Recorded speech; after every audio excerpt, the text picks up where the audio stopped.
was actually almost going. Oh. Yep. You are preparing to go back? Mm-hmm. Why? Did you intend to stay longer or you? To continue my 24-hour economy, where I'm coming from. You already have it going on there. I'm leaving it. Okay. I see. Talking How's about Ghana treating you? I love the sunshine. Let's start from the positive note. Okay. The sunshine. Very good. Okay. The people. Okay. Really suffering. Really suffering. Really suffering. You asked me how long I've been in Ghana, and I've told you 2 weeks now. You didn't ask me what I came to do. I came for a funeral. Okay. So I have been into the rural place. Okay. And guess what? Everybody wants to tell you what is happening. Everybody wants to tell you their story. Everyone needs help. Which it doesn't used to be that. Okay. So my stay in Ghana is a lovely place. The sunshine is good. The food is good when you can afford it. Okay. The food is good when you can afford it. Yes, I add when you can afford it. Because one piece of meat is 20, goat meat is 25 cedis. I bought it. 1 kinke is 5 cedis. I bought it. So I've got a little change in my pocket. What of someone whose salary is 300 a month and he's going to pay rent and he's going to give chop money to his wife and he goes to the chop bar and you buy 2 pieces of meat for 50 cedis, 2 balls of kinke. How much is left? I see. Please move the mic closer to you for me. But nice to see you again. Nice to see you, Sena. Yeah. Korsi, good morning. Good morning, Sena. How are you? Very well. As for you, you live with us, so you know the situation. You do write a lot about the economy. Yes, I do. I think it's getting better. Because it's getting I've read well. you write about the banking sector, all kinds of. Yeah. I think it's getting better. No, as it is, you cannot say things are getting better because there are basic stats that you use to see if maybe the living standard is getting worse or is getting better. Our cost of living is still skyrocketing. Okay. And that is a basic line. Are jobs coming up for people? No. Unemployment rate is going up. Even according to the report released by the Statistical Service just yesterday, shows that unemployment rate is going up. In Accra, 25% of the population are unemployed. And even the 75% that is employed, 80% are on vulnerable jobs. Okay. What it means is that these are just people selling kelewele at the roadside, baking achomo, or doing something just to keep body and soul together. People earning 500 cedis, 400, the next moment they don't have a job. Okay. And these are the menial jobs. jobs. That easy to lose jobs. Okay. And so those are the vulnerable employment that we have. So basically, the whole economy is nosediving for many years now. And you cannot say things are getting better, Sena. I see. Before, I'll come back to you, but before, on the matter of work, in fact, you work in social services in the UK. In the UK, a 1% increase in unemployment means the Prime Minister has to go. So when you hear this kind of figures when it comes to unemployment in Ghana, how do you feel? Appalling. Because, see, I just took note of it down. And that's why when you said economy, how is the economy? I was like, I don't think it's even a question to ask. Because the percentage is, I'm sure all the ministers, including the cabinet, will be asked to go if that happens in the UK. Even, as you said, 1%. And people are calling for the Prime Minister to step down. Then imagine the percentage you have in Ghana. Yes, and an argument that will be put forward is that that's the developed world. We are still underdeveloping. But is that the yardstick? I don't think so. We can start it within our own cultural system, amend it, review it, how it can suit us. But these figures and this percentage is very huge. Too high. Too high. Too high. Too high in the sense that the likes of you, who is being looked at that you are doing a white collar job, you seem to have some change in your pocket, there'll be pressure on you. Because when you close and you go out there, like you said, someone has got a job because it's a manual job. Within the next couple of days, he hasn't got a job anymore. It's looking towards to you that, a foga, put hand in your pocket and do something. But everybody's seeing your white collar job. Nobody knows what's happening, to talk of what is happening to them. Then imagine people in the diaspora. The pressure is even higher. So these percentages are appalling. For the government to be saying that things are getting better. Should we be in crisis mode after hearing these numbers? Should the government immediately start some action to see how it can address? Because in this part of the world, it looks like when the statistics come out, they're just numbers. It doesn't trigger any urgency from government that, no, this is unacceptable.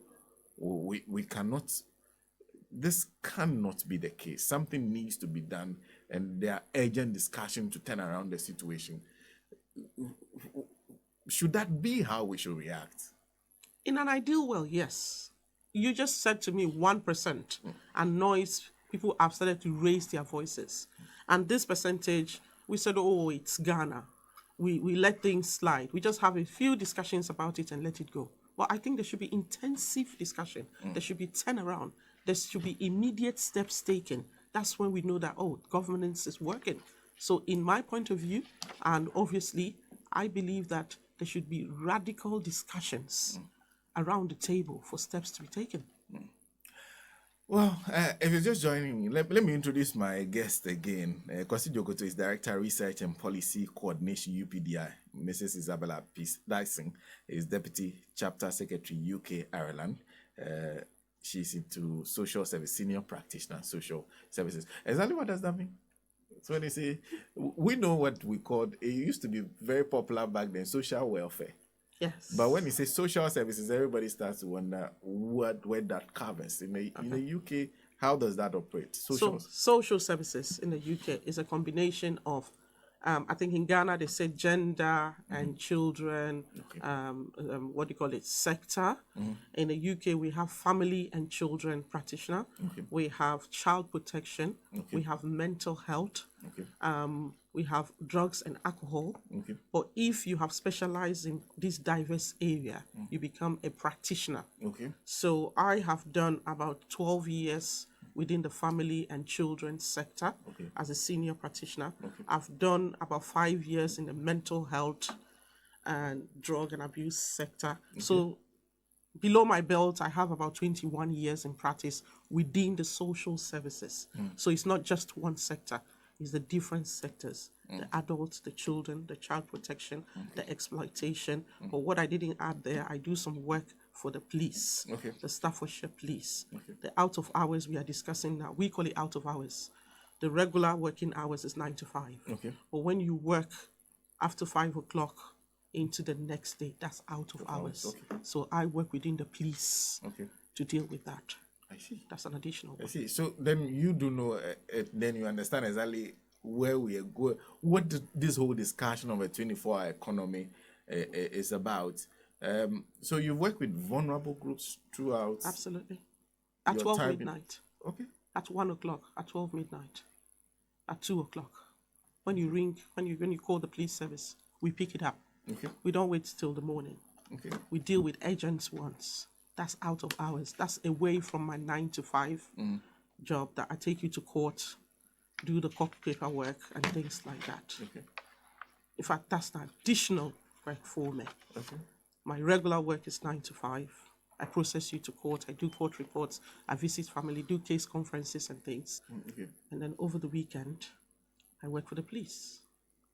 You arrest people, you interview them, investigate them. You do all the due process paperwork. So you see, that's a 24-hour economy working. I see. That's interesting. Now let me jump to Korsi Dzokoto, because for a lot of us in Ghana, when you say 24-hour economy, in fact, one of the questions that took me by surprise was when someone says he was approached by a farmer saying, does it mean that we have to be on our farms from morning we never go home, we just continue working. Because the concept is new. Somebody is selling the idea of working 24 hours. Is there a history to that we are struggling to get a grasp of the 24-hour concept? Of course, yeah. It is. It's a new concept, though it's not a novel concept in Ghana, in the world, I should say. The fact is that it takes a visionary person to think in that line, that given the current economic situation we find ourselves in, where unemployment is over there, there are no jobs for the youth. The youth unemployment is about 71%. What the economy is not growing. In fact, it's projected to grow about 2% this year. And even that, if you look at the growth sectors, they are not sectors that will generate job for people. So it takes a visionary person to say, okay, so what can be done, to bring back the growth that we need that can generate job for people to work. Because as it is now, we cannot continue in this trajectory. If we do, this country, what will happen? It will not be nice. And we used to be a model for how governance should be in Africa, in West Africa, in the sub-region. Today we have become a country of how not to govern. That is the type of example, and countries are using Ghana today as a bad example of leadership and governance. How not to govern. That is the example Ghana has become. So the 24-hour economy, fine, it is going to be a novel in the country. When we did the public dialogue, the main objective that we had was 3. 1 is to bring understanding to what the 24-hour economy is. To foster that understanding in the public domain. The second one is to look at the possible issues that may arise and how to mitigate these issues. Because it's a new transition, it's a new culture. It's going to be difficult for maybe even our traditional people to appreciate. Okay, so how is this going to work? Then the next one is also to develop a collective vision so that irrespective of who is in charge, is something that as a leader you must look at. Because for an economy to grow, it is not magic. It is about production. It is about production. So if you want to, and there are, for now, what we have so many constraints on the economy. For instance, practically, if you want to measure economic activity, you are moving from now, maybe you live in Latebiokoshi, you are going to Adenta to go and do a job. How, on a normal day, maybe Sunday, if you are going, you should not use about more than 30 minutes to get to Adenta, isn't it? And you can get your job done and come back. That is economic activity. What it means is that if somebody, about 20 people have to go, they can easily go and come back and produce and go and do another thing. But if there are constraints on the way, the constraints are what? Is there transportation easily to move from Latebiokoshi to? If you have to spend maybe 2 hours waiting for transportation, that's a constraint on productivity. It means that 2 hours is wasted. If there's too much traffic, that is a constraint. All right. So practically, there will be constraints if you want to implement a 24-hour economy. So the idea from UPDI is to see, okay, so we brought academia, Guta was there, the student leadership, NUCS was also there, the blue economy, people who deal in the import and export of goods and services. They were also there. We have so many interest groups. And everybody brought up what they think are the constraints that are going to affect them when it comes to the 24-hour economy. And collectively, there's no single person who says the 24-hour economy is a bad idea. Okay. No. Everybody accepts and agree that it is going to turn things around. We'll go into the details. Yeah. But for now, that is Okay. what I want to talk about. When did you hold this dialogue? It was in November 28th. That was like the embryonic stages of when, because it had just been announced. It was just been announced, Okay. and it was within 2 weeks and a half. We have to put this together, bring the public, bring academia, University of Ghana, economics department, the business department. We brought all of them together on a platform.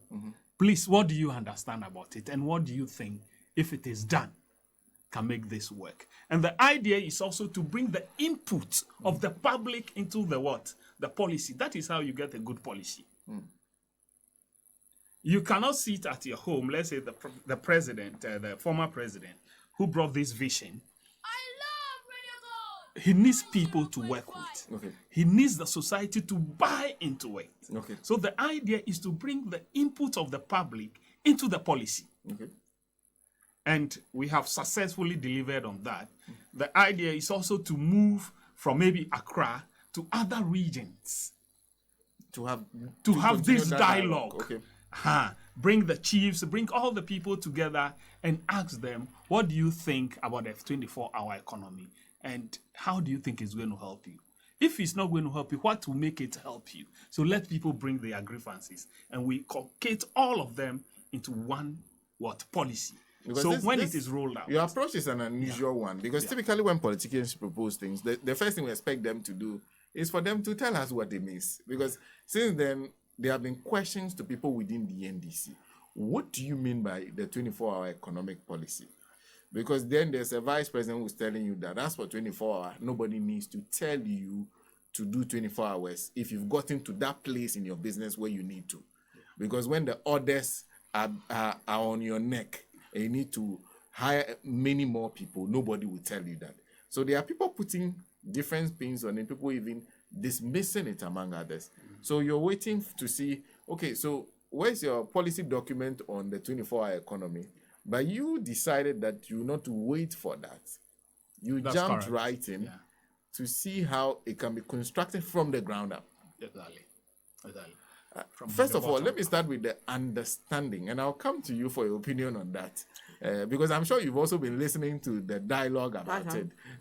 But first, did you get the impression, because some of the people you gathered there are people from business, the industry, community, industry, trades, and everything. Yeah.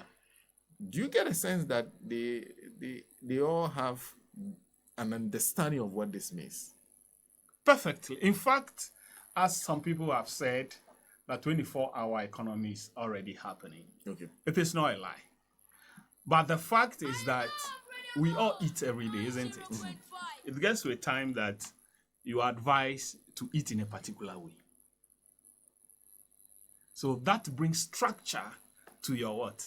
To your eating. Okay. That brings consciousness to your eating. Okay. The fact is that when you look at free education, Okay. free education has always been in Ghana. Okay. But the previous government, the SWAL government, started piloting free SHS. This government came up and took it and said it's universal. Okay. Irrespective of the condition, let everybody go to school for free. Okay. That is a change in policy structure. Okay. All right. So that does not mean Ghana has never practiced free SHS or free education before. Okay. Okay. So the 24-hour economy is simply the same thing. What you want to do is to increase productivity, and that is what will create the jobs that we need. Today, we are close to Kolebu. If it's Sunday, you go to all the medical labs who works around. Sunday, they don't work. Everybody is waiting to come on Monday for you to come and do your test. Okay. Yeah. Some by 5 o'clock, they have closed. Yeah. You have to come the next day. To come, if there is 24-hour economy with government support, what is going to happen? Everybody, whatever is making them to close at 5, it is government's responsibility to solve that issue. That is the enabler. Okay. Solve that issue, then they can work for 24 hours. Okay. All right? Then if you take, let's say, the hospitals, you go to Kolebu, by evening time, maybe only one consultant is available. So any emergency, if that specialist is not around, they'll just stabilize you and wait for what? The following morning. Meanwhile, we have medical doctors who do not have job and are leaving the country. We have nurses who do not have jobs and they are leaving the country. But if there is that policy that you must work 24 hours, so if you have 100 consultants in the morning, you can have 100 in the evening. Okay. Or at least 50. Then the issue is what is making them not to practice that. Okay. That is where you look at it and bring policy and bring what regulations to make sure it helps for them to do that. Okay. So the 24-hour economy is a, as the TUC said, it's a game changer. And if you take sector by sector, it is not in any way, it's not every sector that can do the 24-hour economy. Some sectors, it is workable. Others, it is not. Then even if you come to the country level, it is not every, if you go to the developed country, it's not every city that does a 24-hour economy. Okay. So you have to identify where it is workable. Okay. If Accra is workable, you plug it in. If Kumasi is workable, you plug it in. For instance, let me give you an example. Those days, Kaneshi Market used to work 24 hours. But because of maybe security issues and some of these constraints, now they don't do that. Okay. So if market people from the central region, eastern region, if they bring their foodstuffs, they have to wait till the following morning, discharge before they go back and sell before they go back. If it is 24-hour economy, what it means is that the moment they arrive, they can discharge their goods, sell them off, go back, and go and do the next thing. So if you look at sector by sector, what we need to do is to identify the issues and remove the constraints and roll it out. Because that is what is going to kick the economy. So it's work, really. It is work. What you see the former president and the NDC are committing themselves to doing is, you said, is a new policy direction. So correct. They are saying we'll create an environment where those who are capable of doing 24 hours are actually able to do it. Are able to do it. Businesses. That is where you bring what? Incentives. Okay. You bring incentives to business. You say, okay, factory, you close at 5. Now, even if you will not produce all your product during the daytime because of maybe power constraints and the rest, do it in the night where there is free power. So if you are paying maybe 10 cents per kilowatt of power, you are going to pay 5 cents if you are working 24 hours. So you bring incentives and you bring tax breaks to help. Others have also raised issues about, okay, if there's a demand for the product, people will do it anyway. It is true, but there's induced demand in an economy. Okay. You can actually induce it. So what do? That is where you bring the industry together. Ask them, okay, what do you need? What is constraining you to produce more than you are producing now? Okay. A lot of them have capacity to produce, but maybe working capital constraint, maybe labor constraint, maybe tax, which we have noted for this government. Tax upon tax upon tax upon tax. Even you are not making profit, but they say, no, you have to pay. So these tax breaks and the rest, you have to identify maybe from industry to industry what will help them to do the 24 hours. Because we don't only consume as Ghanaian. We can produce, even if Ghanaians are not consuming it, you can export it. Then secondly, how do you induce the consumption locally? Okay. we are import-driven country. So there must be a conscious effort to make sure you induce the consumption of local goods. So if about 80% of our fruit juice and the rest are imported, you said, okay, now produce it.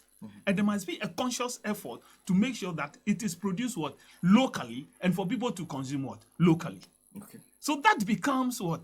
Government's agenda to make sure that we consume locals and we produce locals. What is going to happen? The economic activity will multiply. Economic activity will multiply. So it is doable. People should not be deceived. And you got the impression from even industry players that they believe this can be done. They not only believe, they know Okay. it is doable, and they are willing to what? To help it work. To help it work. Okay. Isabella, first of all, there's one thing. The very first thing I was asking about is the understanding. Because for a lot of people who are outside the country, immediately this was raised, they were like, oh, this is a good idea. It will help. It will create a lot more jobs. But for some people within country are wondering, what is 24-hour economy? Who wants to stay up 24 hours? When you listen to the dialogue initially, did you also have concerns about the understanding of it? Thanks, Sena. Let me just start by saying that His Excellency John Dramani Mahama, I believe he's traveled around the different continent, and he's looked around, looking at Ghana, the economic system.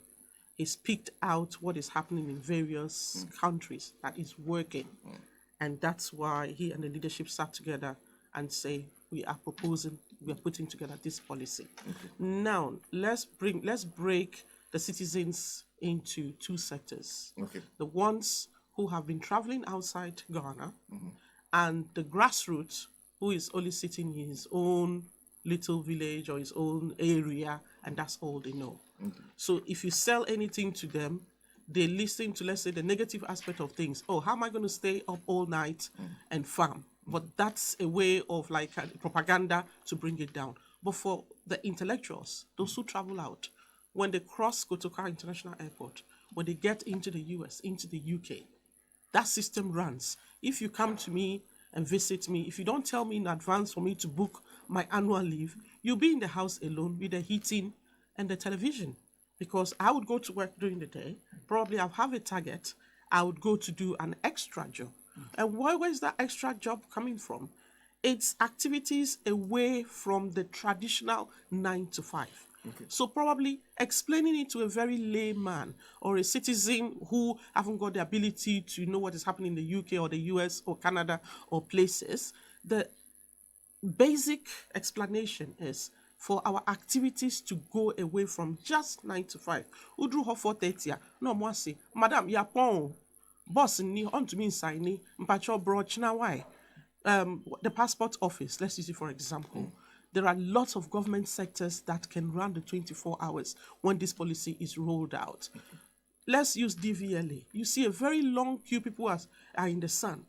By the time it's 4:30, you see someone come out and so mpacho above 5 for you, but tumpo mpacho mumbroch now why? You know, while those queue, the appointment can be extended to like 7 p.m. So people who are working late in their traffic, they still have the appointment to come to. When the door is shut at, for example, 7 o'clock, there are people behind doors who are processing the paperwork of aspect of things. You don't wait till the next morning to start processing. So when they give you 3 months, 2 weeks, we are talking of creating of jobs. If we have 3 shifts or 4 shifts running, depending on your sector, it's not every sector that will be suitable to, especially in Ghana. And that's what I believe His Excellency have said when he's giving out his speech. He said the ones that are doable, we want to explain it to them so that they will be able to buy into it. Mr. Dzokoto have just spoken about incentives. That's a big driven ones. For the big businesses, the companies, the ones that are doable, incentive is a big one. I don't wash my clothes during the daytime because my electricity bill will be very expensive. I do it nighttime because that's when the tariff is lower for me. So I put conscious effort to put together the clothes and wash it at night So as businesses, your machine is shut down after 5 o'clock, 6 o'clock. The machine is resting till the next morning. Come on, we can create more jobs. People will jump on the next shift and get that machine to produce 3 times the machine is producing. Let's come to yourself. I'm not sure how you operate. I don't know whether you do the 24 hours. I don't know whether you do 24 hours. But I hear a lot of preachings and music going on. I'm sure I do. I did a lot of little of journalism, so I know it's to fit in that gap. But then, if somebody else could take up a program, there are people who work night shifts. They want to listen to the radio. An interesting program that will be advantageous to those who work within, you target it within that area of time, and then you come and take up over 4 o'clock, 5 o'clock. So it's an intentional. You leave the shores of Ghana and you go to different countries. It's working there. So why don't we explain it? Why do we stop the joke that a chop bar, a chop bar for 24 hours already? Oh yes, but why can't we boost it? Why can't we regulate it more? Why can't we structure it more? Why can't we explain it to the ordinary Ghanaian? The Goro boys in between that go to do the middlemen for the passport. Why don't we get them the jobs? Since their expertise in doing that. Get them in, write your little CV or write what you can do. Get them in, let them be productive in a structured, regulated way. It's been reviewed. It's not just, oh, hey you, this is the policy. The policy will be reviewed. The policy will be amended to suit your organization. The benefits are a lot. It's the understanding to the people, to the grassroots. That's very important. That's where we come in. Some of us who are living the life are shouting on top of our head and say, listen, I come to Ghana 2-3 times a year, so as my colleagues do. If the system is not working, how do you think you're coming to Ghana? You think I wait for my salary at the end of the month? That's what I come to splash? No way.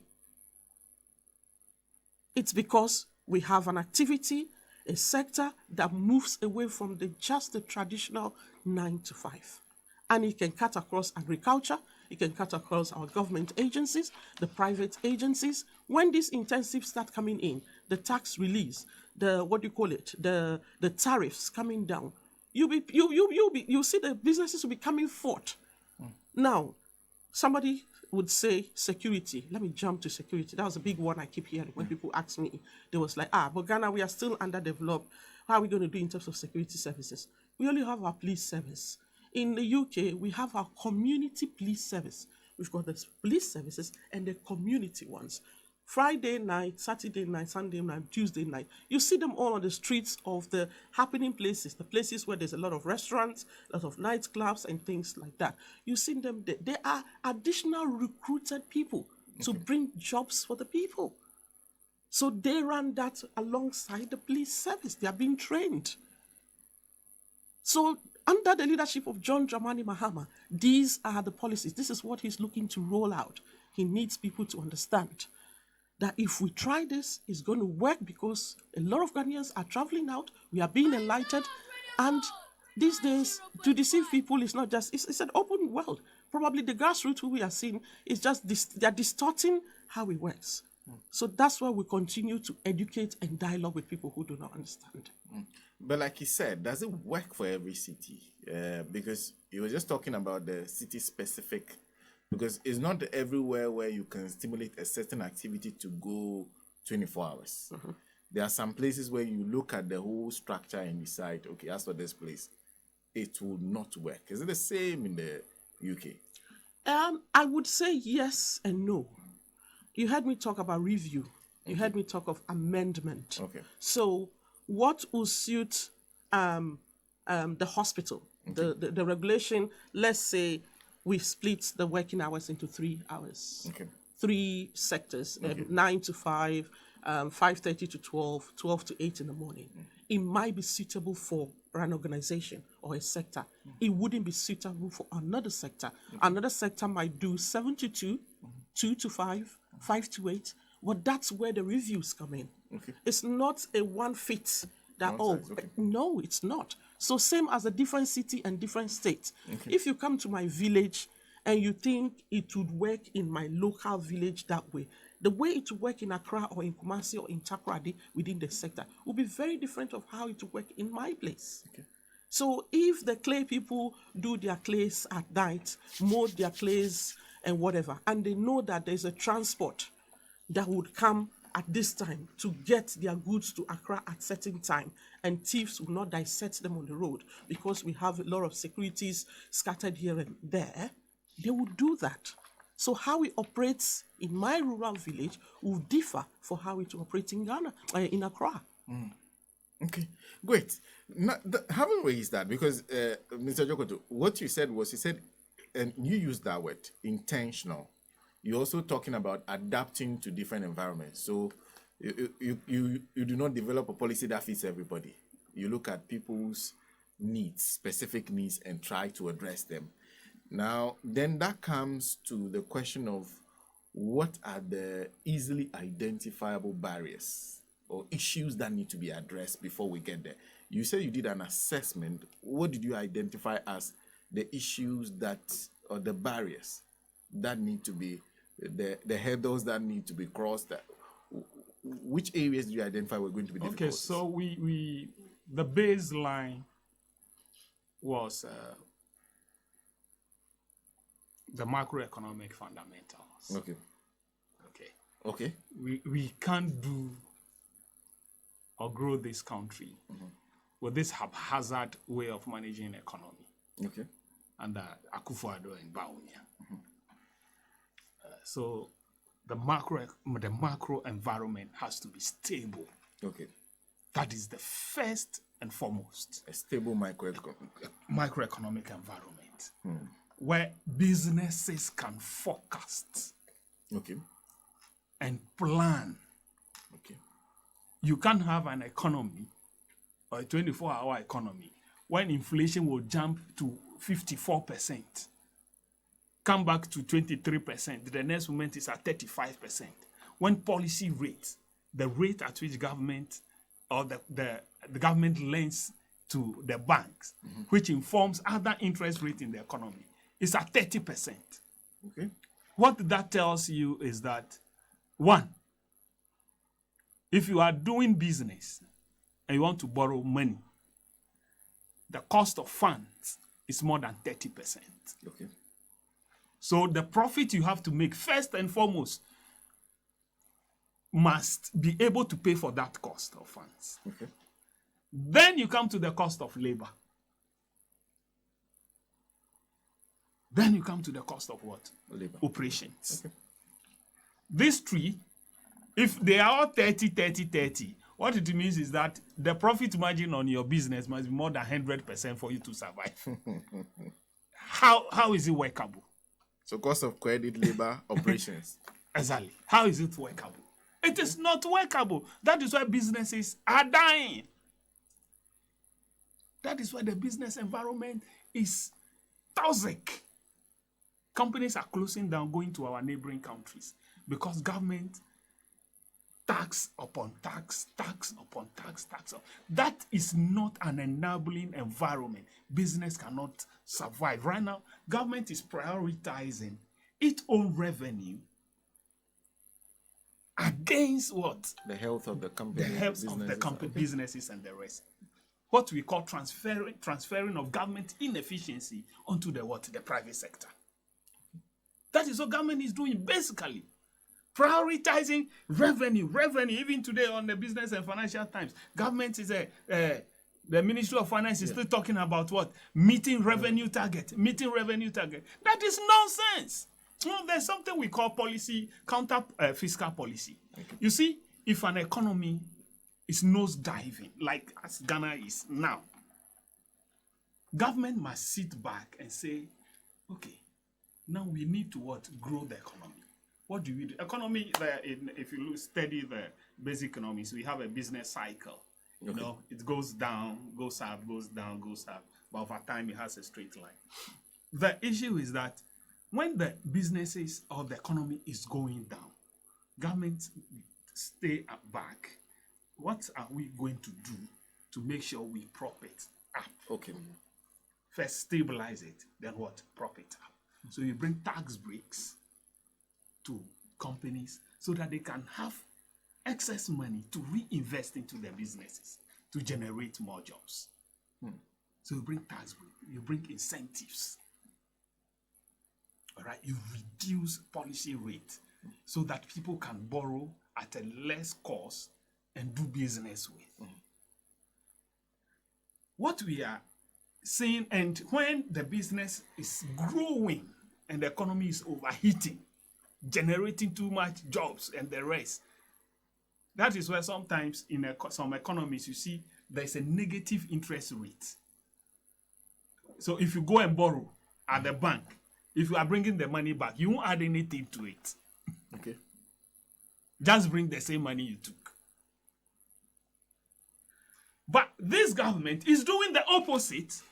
The economy is going down, but instead of staying back and do how do we stabilize it and grow it, they are rather doing things that if the economy is growing, you tax and remove money and take more money and save it. Okay. So when it's going down, you bring that money to support it. They are doing the opposite. So as the economy is going down, they are taxing more people. That is not an environment that can grow an economy. And they say Dr. Baumia is an economist. He said he's useless as a mate. He doesn't take decisions. He doesn't, even if he advise, they don't take it. Meanwhile, he's the one saying he's one of the best economists Ghana have seen. And these are the people who are leading this country. So first thing for you is to address the stable macroeconomic environment where interest rate is at a point where businesses can do business. Okay. So because if you look at the components, as I have mentioned, even cost of funds alone will kill you. Okay. Because if you go and borrow and you have to pay 30% or 36% interest rate, which is the average, you can't succeed. And you pay your labor costs, you pay your other operations, which is rent and electricity, taxes, and the rest. No. How do you succeed? Okay, so you're saying first thing that must be addressed, cost of credit, cost of labor, cost of operations. And the micro environment all this has to be must be addressed within the macroeconomic environment. Okay. Then we go to the next enabler. Okay. Ease of doing business. And these are things that the dialogue has produced. Okay. Ease of doing what? Business. Okay. The index that Ghana, we have gotten worse since this government has you office. Ease of doing business. Ease of doing business is, if you want to set up today, how is the environment for you? Okay. To like be some able of to the thrive. issues Isabella was raising. Exactly. Where people go, you go to register your business, you wait the whole day, they tell you that come back tomorrow. Exactly. You spend like ease the whole week. of doing business. Okay. Where you have to get regulations, you have to go to FDA, you have to go here, you have to do this, you have to do this. Can it be one place that you go that all this, if you are going to do manufacturing and you have to go these licenses, you have to get this, you have to get FDA, you have to get what's the name, the environment people, and the rest. EPA, you have to do this, you have to do it. Can it be just one place? Once you go there, you get this done, this done, this done. The following day, you are ready to do business. So, ease of doing business has to be tackled. Okay. Then it comes to the one prominent issue that came up was internet and data has to be what? Stable and less expensive. Okay. Data. Exactly. Internet. Okay. Stable internet, reliable internet, and what? Less expensive. Data is too expensive in Ghana. It is not going to help because the world is moving what? Into a digital world. Okay. It is not Baumia who is moving Ghana into a digital. He's not doing anything. It's things that are there that you can always implement if you want to. Okay. The world is moving into what? A digital. It's already in a digital world. So there must be a conscious system to bring internet service to a level that is affordable to businesses. And it is reliable. So if you are using an app and you are moving, maybe train, you are moving from one place to the next place, you know at this time it is there. You check your internet, it's there. Not when you are checking and it's taking 30 minutes buffing. So these are the enablers that has to be identified. Okay. to make sure that the 24-hour economy works. There are other. What about, because one of the critical issues that was raised immediately was energy, because they say unreliable electricity supply, and one of the problems we've encountered is that despite the investments that were made by the former government, you still have occasional issues where power supply becomes an issue. Did that not attract your attention? If power came up, infrastructure, the infrastructure sector, where there has to be a conscious effort, transportation. If you are going to use trains, they have to be reliable. Electricity was key. One issue that came up, somebody gave an example at Nigeria, where they have powered their gas to a particular area where most of the industries that are operating are not using electricity, but they are using what? Gas. Okay. So that has to be what? Consciously done. Okay. Identify reliability. Ghana does not have, we don't have deficit in power production. In fact, on the 2017, the first speech the former Minister of Finance made was that Ghana has excess power and it is costing the country. That has to be managed well. We are having doomsday today, not because Ghana does not have power. It's because of the mismanagement at the energy sector. If you look at the IMF conditionality, it was stated clearly. There are mismanagement at the energy sector that is costing the doomsday that we have now. It is not about non-availability of power. So that issue has to be addressed. So there are bottlenecks that currently the country is going through in order for this 24-hour. It's not going to be. And one key issue that came up was the leadership. The leadership. And that I remember Professor Diateson came out with it clearly, that leadership, it has to be led with KPIs. Not somebody takes the job, sit at home, and he's doing something, just showing up that he's doing something, where like fundamental issues that needs to be addressed are not being addressed. So leadership is going to be very, very key in all this. I see. Because that's where the deliberate, intentional then comes in. Okay. I need to take a break. When I come back, I'll ask Mrs. Dyson whether some of the issues that you identify, whether she has some additional issues she thinks should be addressed. Because when they come into the country, they see things we do not see. We live in them and pretend like as if they do not exist, to the point where they don't become challenges anymore. They just become part of your normal life. But perhaps we need to pay attention to all those.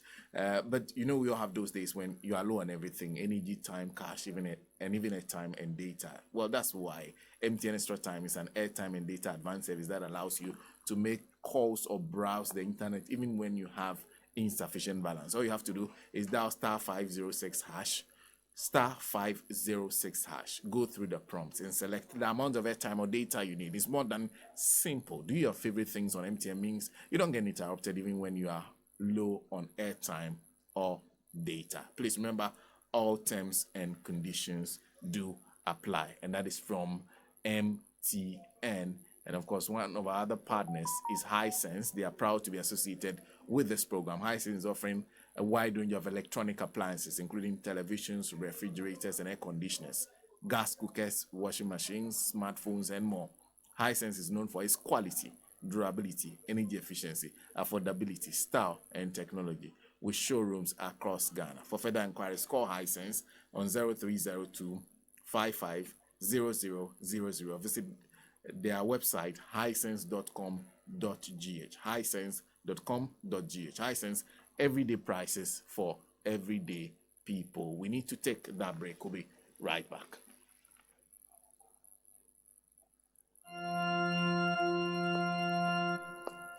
Shese washada pa eyi achia diera wedding na fimuni nyina obi atwen yakobi. Na ukodru hwa emanko enson ene wo satare kro no a. yes runko eno bia ne won say eno ntina say your voice data and SMS mpo MTN just for you ayenhyeya ebeboa wo ankasa brabo kama press *141# and hwehwenya wo pe e my MTN app ne so na je wo MTN just for you hyeya ebeboa wo papa e wo Ghana kasifidi ba ko peso a obia anto no MTN. Feel every taste, it never spread. Top chocolate chocolate spread. Every day, it's our drink. Top choco instant mix. It's 3 in 1 and tasty too. Made just for you and I. Top choco, chocolate choco. Enjoy Top Choco Chocolate Spread and 3-in-1 instant mixed chocolate drink anytime, any day. This advert is FDA approved. Top Choco.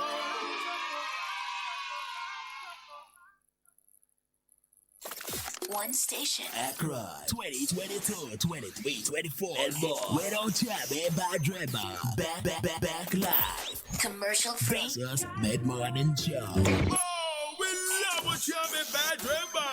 Mid-Morning Show. The Mid-Morning Show. Yes. 90.5. Good morning, my neighbors.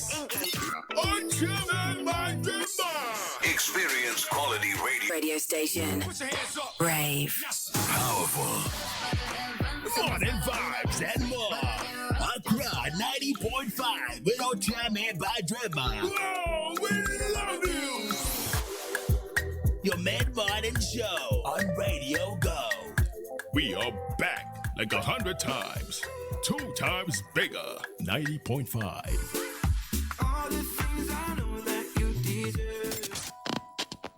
Mid-Morning Show. Wait, don't tell me by Drema. Told. The station is gold. Never gets cold. So just be bold. Advertise. Cause here, you sell out. And of course, let me continue to remind you that we're getting closer to the 60 plus eye care days. 60 plus eye care days. That's from Third Eye Care and Vision Center. One of the ways they give back to their society. If you're 60 years and above, if you have need for an eye examination, glasses or eye medication, then this is an opportunity of a lifetime, because this is the best offer you'd ever get when it comes to eye care. Eye care is very expensive. But they are saying all you have to do is register with 50 Ghana cedis if you're 60 years and above, and they will give you access to the following over 4 days. Free comprehensive eye examination, 50% discount on eye drops, 50% discount on lenses, 50% discount on spectacle frames, 50% discount on glaucoma lab, that's OCT, VFT, and fundus photography. And the days when this will happen, Monday, 4th March 2024, to Friday, 8th March 2024. So the 60 Plus Eye Care Days will take place Monday, 4th March 2024 to Friday, 8th March 2024. Because Wednesday, 6th March 2024 is a public holiday, they will take a break on that day. And the 60 Plus Eye Care Days will happen from 8 a.m. to 5 p.m. each day. You can locate Third Eye Care and Vision Center clinics, Northreach, on the premises of Sunny FM, and then Airport Residential Area. They are close to Association International School, opposite the Mirage Residence. So those are the venues for the 60 Plus Eye Care Days. Northreach, on the premises of Sunny FM, Airport Residential Area, close to Association International School, opposite the Mirage Residence. Call Third Eye Care and Vision Center on 024 59 38 389. You can also call 024 59 38 389 for more information. Don't come alone. Come along with your fellow pensioners and worshippers from your religious places, friends and neighbors. Very, very important. What they do just as you feel the suffering most Ghanaians when one travels back home. But it seems we in the diaspora complain more about the conditions and the suffering at home than the people living in Ghana. Just read some comments, and it makes me wonder if it's an acceptance of what's going on, or is there's Kofi Ayao who is also joining us. Says, Asamoah as a Black Stars captain rejected new Lamte salary offer, but accepted less when Anado came to power. Okay, a good morning to, is it Branimir Kramer, who is also joining us from Asama Kese. King Kong is also joining us. Says, a good morning to everyone and viewers across the globe. I want to read some comments on the 24-hour economy. This is Citizen Mark, a robust urban infrastructure, ensuring reliable transportation, efficient energy supply, and accessible amenities round the clock. This includes well-lit public spaces and advanced technological systems that facilitate continuous operations. Secondly, supportive government policies such as flexible labor regulations and streamlined licensing processes can encourage business to operate beyond traditional hours. Additionally, encouraging and fostering a culture that embraces non-traditional work schedules and ensuring adequate safety measures contribute to the access of a 24-hour economy. Public-private partnerships, community engagements, and innovative solutions are key elements in creating a sustainable and vibrant round-the-clock economic environment. Only a complacent mind will say no. Let's go, GH. Ramona Chusebefia is also joining us. 24-hour economy, GH. Let's go. There's Abdul Salam Rafai, who's joining us in Chicago. Says, Sena, the 24-hour economy is the game changer and the best way to get Ghana back on track. People's attitude must change. First, 3 shifts of jobs to consider in the 24-hour economy. Do 1 shift and use the second shift to go to school or get a second job as is practiced in advanced country. Shrewajoin says most hospitals in the United States work 24 hours, 7 a.m. to 3 p.m., 3 p.m. to 11 p.m., and 11 p.m. to 7 a.m. That's Shrewajoin joining us. Idriso Adamu says Dr. Bawumia must be tagged here. Idriso, good morning to you. And, well, I still have in studio Mrs. Isabella Diateson, who is Deputy Chapter Secretary, UK, Ireland, Senior Practitioner, Social Services in the UK. Mr. Korsi Dzokoto is Director, Research and Policy Coordination of UPDI. In fact, it's their document that brought this whole conversation up, and I decided to do a series of conversations. In fact, I've read even a paper from a professor in the UK who did some work on it. So we have a series of conversation on the 24-hour economy because also of the research that was done by Global Info Analytics that shows that a lot of Ghanaians at least welcoming the idea and would like to listen to exactly what it is about and how it will affect their lives. Like I said, Mrs. Dyson, I said that when we return, I'll be asking you what you think the challenge. Do you agree essentially to what he said? What else would you like to add? Okay, well, thank you, Sena. I think he did. Mr. Dzokoto did mention leadership. For us to drive this 24-hour economy, as proposed by the vision leader, His Excellency John Dramani Mahama, we need leaders who understand the system. We need leaders who are trained and can train the trainer. We need people's attitude to change. I think one of the people who did speak when you just read it, he says the attitude and the mindset of Ghanaians. I have lived in the UK over 20 years. And probably before I went to the UK, my mindset might be different. But having lived there for years, I'm being enlightened, I'm being broadened, I've gone to school there, I work within the center, maybe my mindset is quite very different. So as citizens of Ghana, for this policy to work efficiently, while we are doing the paperwork aspect of things, I think the mindset, the cultural mindset of the Ghanaian, the citizen, needs to be shifted towards there. So lining up to go to the US and to the UK, what do you think you're going to do there? If you don't have a renewed mind, if you don't have this kind of mindset of working around the clock within different shifts, you aren't going to succeed there. It's not that easy there. So I believe that people's attitude and mindset is an important one, or educating them, dialoguing with people to shift that mindset is key for this policy. I think discipline is something else. I went to wash my car, just a quick example, and the guy that was washing the car, he was actually washing and having a chat with someone sitting on the bench. So now me say, and he was working, and I was seated in the car just waiting for him to finish. So when he lackadaisically managed to finish, he wanted a tip off me. He didn't even do a great job. Do you think that you bring such into your work? Now, another thing is, outside there, we are bringing this that could turn around our economy. The review of our pay structure, hourly. If your attitude ain't good at work and you are being enrolled on these shifts, You're being cautioned the first time, you're being sent a letter, and you'll be sacked out of the job. So you sit at home and you say, I don't have a job.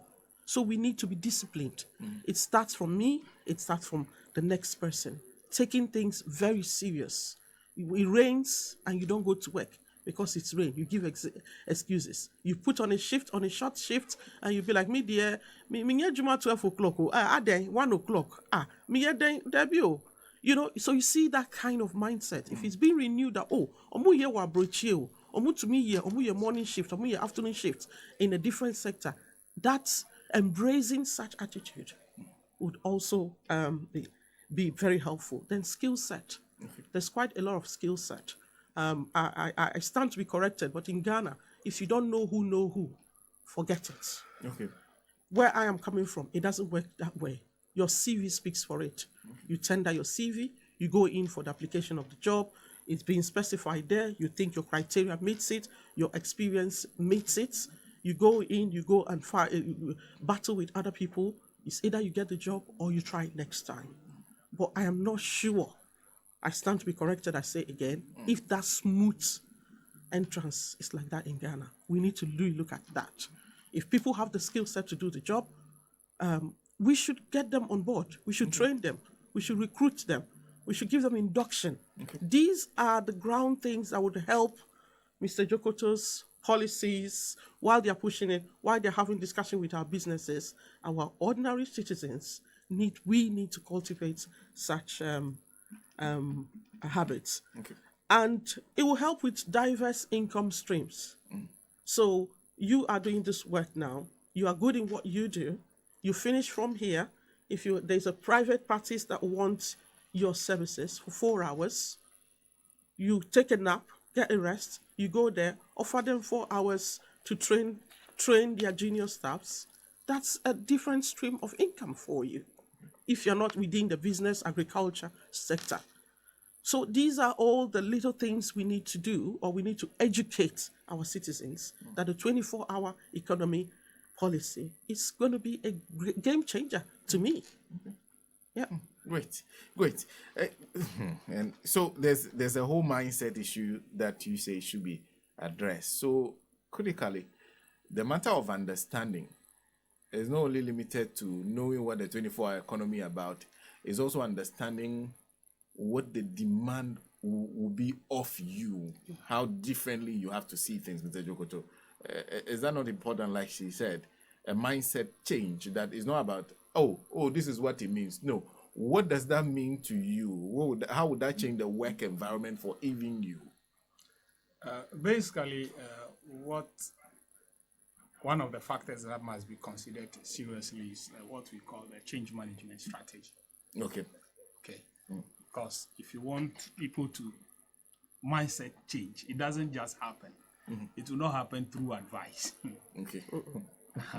It has to be deliberate change management strategy. When people have to be trained to do things in specific ways. Okay, because if you are running shift system and you need to wake up and be at the factory gate by 6 o'clock, and it is 8 o'clock now before you are leaving home, that is not going to work. So one of the things we have decided to do is also to bring this policy dialogue into the local languages, where we go to the communities, talk about it, not in English, but in their local dialect. We discuss it, bring up the issues, so that everybody understands exactly what the 24-hour economy is going to be like before the implementation starts. Because it's going to be very key in terms of implementation. You see the challenges the free SHS had. It was handled like from top to the bottom. So when implementation started, the niggling issue keep coming up. If not because of, if they said, listen, it used to be that the secondary school, the top secondary school used to be an ideal for when it comes to education. Okay. If you go to the lower level, people send their kids to private school. Then when it gets to the secondary school, nobody wants to take their kids to the private secondary schools because our secondary schools are the best producers of the brains. Okay. But that has changed because of free SHS. Now people are taking their kids to Akosombo International and the rest. If they don't get those places, then they'll manage whatever. Because all the top secondary schools have become what? Normal. Okay. Because the production of what? Mass production. According to the IMF, the education outcomes has lowered. The quality of people who are turning out in the secondary school has lowered drastically because of how the policy has been implemented. I'm just using that to juxtapose with the 24-hour economy. Implementation has to be from what? The bottom up. Get the locals, get everybody to understand, and there should be a conscious change management strategy to shape people's mind as to the new or the new direction that this country is going using the 24-hour economy. We spoke about the demand inducement, where people are saying, if people, the demand for the goods and services are there, people will do it anyway. Yeah. And I try to explain. One thing, two elements are in the demand this thing. One, the import restriction. Okay. Not what the current trade minister is trying to do, where you are trying to restrict importation of sugar when Ghana doesn't produce sugar. Okay. That is no. But this import restriction has to be structured in a way that the local production are helped to be able to meet the demand. You have to first estimate your demand. Okay, if you want to restrict import, what is the consumption of sugar? If it is 10 bottles in a year, you said, okay, so how much are we able to produce? Normally, it's two things. Why people import? One, cost of production. The differences in cost of production. And two, quality. Okay. That is why people import. So if somebody is doing a fruit juice and somebody feel like a series which is from South Africa tastes better, somebody will want to import because people will buy it. Mm-hmm. Either if you are producing the fruit juice in Ghana and the cost is too high, but somebody is producing in South Africa, is producing it at a lesser cost. So the person wants to import. So those are the two main factors. Mm-hmm. Now, there has to be a conscious effort to make sure there are alternative production locally for all the things that we import. Because that is where you can induce what? The consumption. Now we are consuming and it's from what? Outside of the country. So we are creating jobs for other people. There must be a conscious effort to make sure that we consume what we produce. That is what is going to what? Induce the demand. I have to bring this to a close because I think I have about 4 minutes to go. But before I come back, because I'd like to ask just one question each of Mrs. Dyson and then yourself. But before we get there, have you completed junior high school? Were you not posted to your preferred school? Were you not posted at all? Do you require solid foundation, effective preparation to pass your WASSCE very well? Do you want to gain admission into senior high school 1, 2, and 3? Do you also want a place to have an intensive WASSCE remedial classes? You're ready to be part of the intensive vacation classes. Then rush now to the renowned Center for Excellent Education, Ideal College for immediate admission. The time is now. We are so prepared students to write foreign programs such as SAT, TOEFL, IELTS, GRE, GMAT, O, and A levels. You can locate Ideal College, the opposite UPSA Legon, and across all regions in Ghana. Call them on this number, 054 32 94 031. Ideal College. Still, how can you fail? And like I said, first to you, Mrs. Dyson.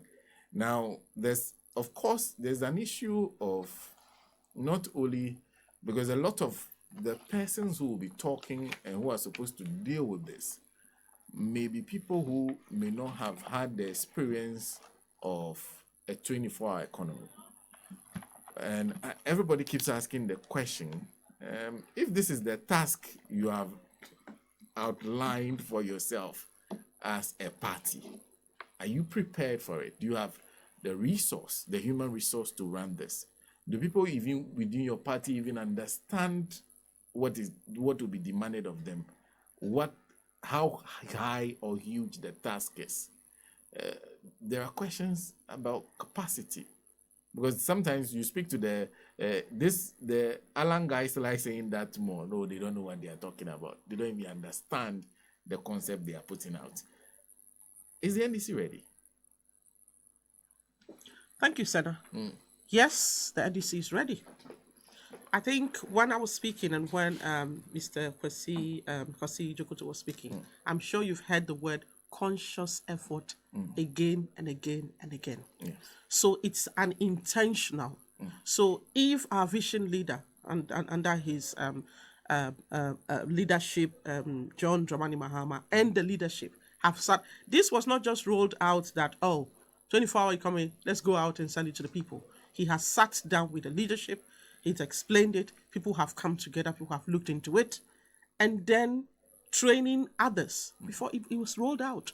Because like you said, if I go out into my community, somebody will ask me, somebody will ask Korsi, what does 24-hour economy a day? I won't say a chop bar. You have to have the ability to explain to them. You have to have the ability. So if we haven't done our homework well, how can we answer the questions that are coming through to us? Now, the other side of it is the nitty-gritty, which is why we are talking of reviews, looking at different businesses and how it suits them. That's what I can sit here, and I believe Mr. Dzokoto himself cannot sit here and say to you, we can't give you all the nitty-gritties. Because when it's being rolled out, depending on the sector and how the operation goes. So the question you posed to me, yes, the NDC is ready. It's a propaganda that we don't know what we are talking about, because even the people who said it's a propaganda, they visit the vice president and the wife, they visit UK all the time. I see them in the street of Oxford Street. I don't see them doing 9 to 5. I've seen pictures of them out of hours. So if they are debunking it, if they say we don't know where, most of them are traveling out. And when they go to the different countries, they see it happen. So they know it's a game changer the NDC has brought out to help Ghanaians. So yes, we are ready. We are ready because with our colleagues who do not understand, there are trainers to explain to them. We continue to do our groundwork because it's not a one-time thing. There's going to be reviews, there's going to have amendment, there's going to be training the trainers.